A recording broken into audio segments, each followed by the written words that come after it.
স্কুলৰ শিক্ষক আৰু কলেজৰ শ্ৰেণী শিক্ষকসকল আমি শিক্ষক হিচাপে কৰিব লগা বহুত কাম থাকে আৰু এতিয়া আমি অৱশ্যে অন্যান্য স্কুলত এই কামবিলাক আমি কৰি আছোঁ। কলেজৰ স্কুলত কৰি আহিছোঁ। সেইটো হৈছে আমাৰ দেখিছে কেৰিয়াৰ কাউন্সেলিং। কেৰিয়াৰ কাউন্সেলিং মানে আমাৰ চবৰে এটা ভৱিষ্যত আছে আৰু চবৰে এটা মানে টেলেণ্টিও আছে, প্ৰতিভা আছে।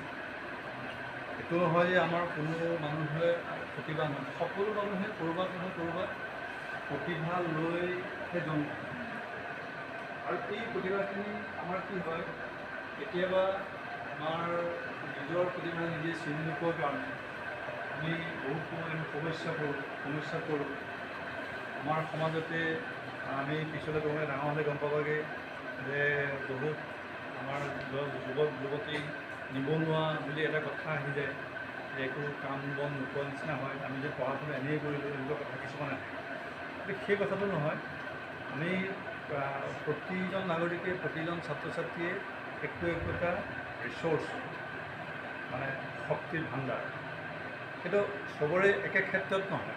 আমি পঢ়িছোঁ, এতিয়া চবেই একেখিনি কিতাপ পঢ়িছোঁ, একেখিনি কথাই পঢ়িছোঁ, কিন্তু ভৱিষ্যতলৈ তোমালোকৰ ক্ষেত্ৰত যিখিনি নিজস্ব কেৰিয়াৰ আছে, নিজস্ব প্ৰতিভা আছে, সেই প্ৰতিভাখিনি তোমালোকে বহুতে চিনি নোপোৱা আৰু সেইখিনি আমি চিনাকি কৰি দিব লাগে যে তুমি এইটো কামৰ কাৰণে উপযোগী, তুমি এইটো লাইনত গ'লে তোমাৰ ভৱিষ্যতটো উজ্জ্বল হ'ব, তুমি এইটো কামৰ কাৰণে উপযোগী।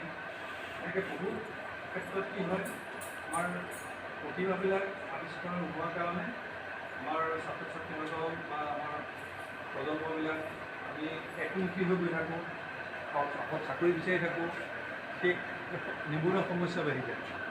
গতিকে মই ভাবোঁ আমি তোমালোকক সহায় কৰিম। তোমালোকৰ সহায় কৰিম কেনেকৈ সহায় কৰিম, আমি তোমালোকৰ প্ৰতিজন কথা পাতিম, আমি অবজাৰ্ভ কৰিম, তোমালোকৰ লগত কথা পাতিম যে কোন কি কামৰ কাৰণে উপযোগী, কোন ক'ত যাব লাগিব, তাৰ কি প্ৰতিভা আছে, সেইমতে তোমালোকে আগুৱাই যাব পাৰিবা।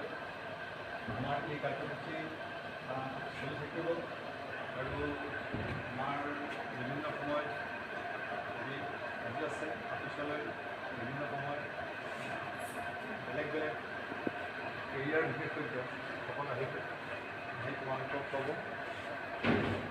হ'ব, আজি পিছৰ কাৰ্যসূচীটো মই ঘোষণা কৰিম বাৰু।